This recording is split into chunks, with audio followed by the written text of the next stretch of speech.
Alright, be honest. You clicked this video for one of three reasons. 1.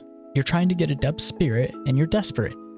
2. You're tired of getting looped by Twitch streamers and want to actually win as spirit. Or 3. You just like watching killer gameplay while pretending you're doing something productive. No judgment. Either way, you came to the right place. This video is packed with spirit's tips, tricks, and maybe even some hidden advice you can use on other killers as well.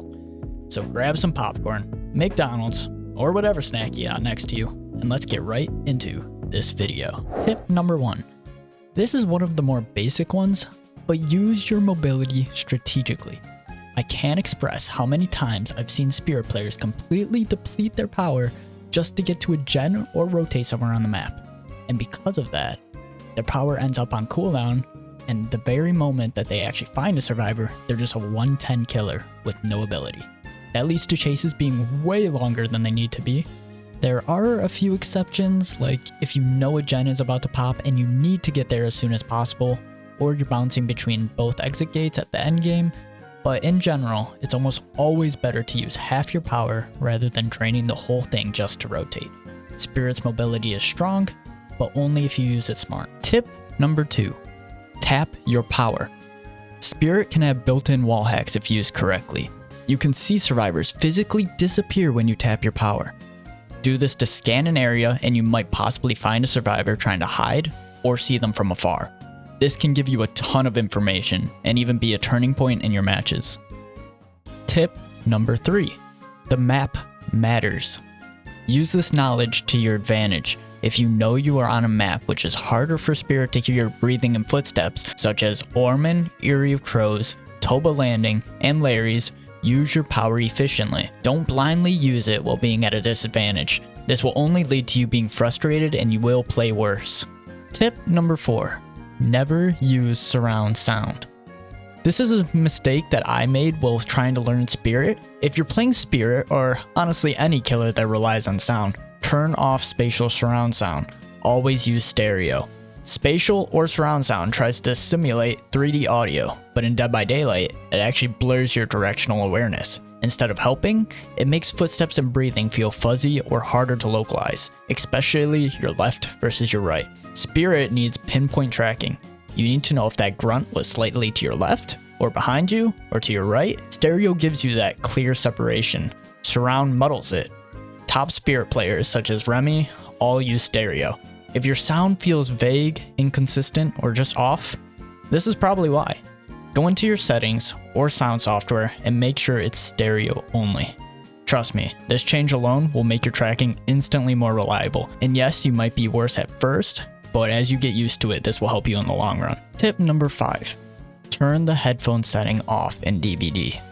It might sound like it helps, but it actually does the opposite for both killer and survivor.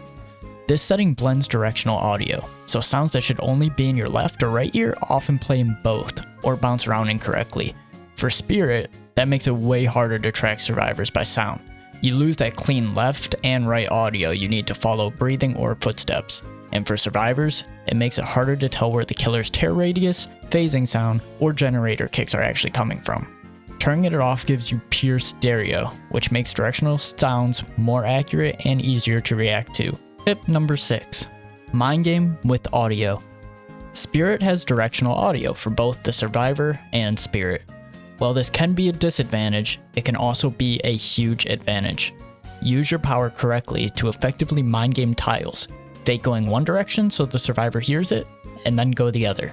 These mind games are so important and separate good spirits from bad ones. Tip number 7. Wait for the survivor to make the first move. Let the survivor make the first move and then react. What I mean by this is, whether it's a pallet throw, a vault, or the survivor just doubling back, do not guess early. Phase to a smart spot, wait, and respond based on what they do. Spirit punishes panic, not patience. Playing proactively like this will give you almost guaranteed hits instead of playing 50-50s. Tip number 8. Avoid staying in chase. One thing a lot of spirit players don't realize is that staying in chase can actually hurt your tracking. The chase music is very loud, and it drowns out subtle sounds like survivor footsteps, breathing, or rustling grass. If you stay out of chase, you'll be able to hear those sounds way more clearly, and that's where spirit thrives. And just to show you the difference, I've included a clip of what it sounds like in chase versus out of chase. Listen closely and you'll see how much harder it is to hear when that chase music is blaring.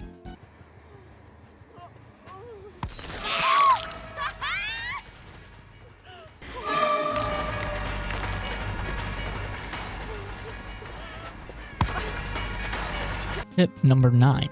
Block pallets and vaults with your Husk.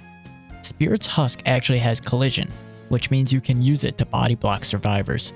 If you position yourself properly before phasing, your Husk can completely block a pallet or vault. So when a survivor vaults into you, thinking they're safe, they can't fall back and now they're stuck. This is an advanced trick that lets you shut down loops entirely.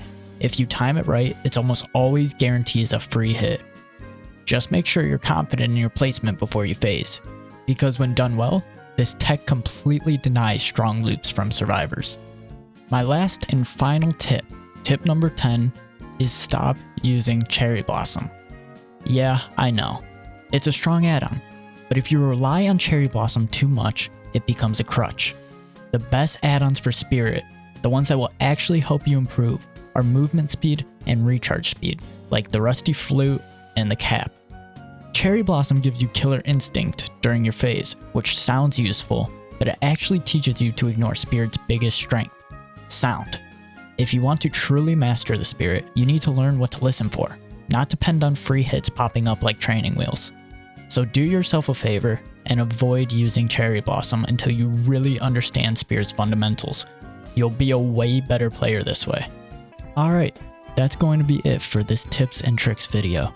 Hopefully you picked up a few tips, or at the very least, learned something new. If you did enjoy the video, consider dropping a like or sub. I've got more killer and survivor content coming soon.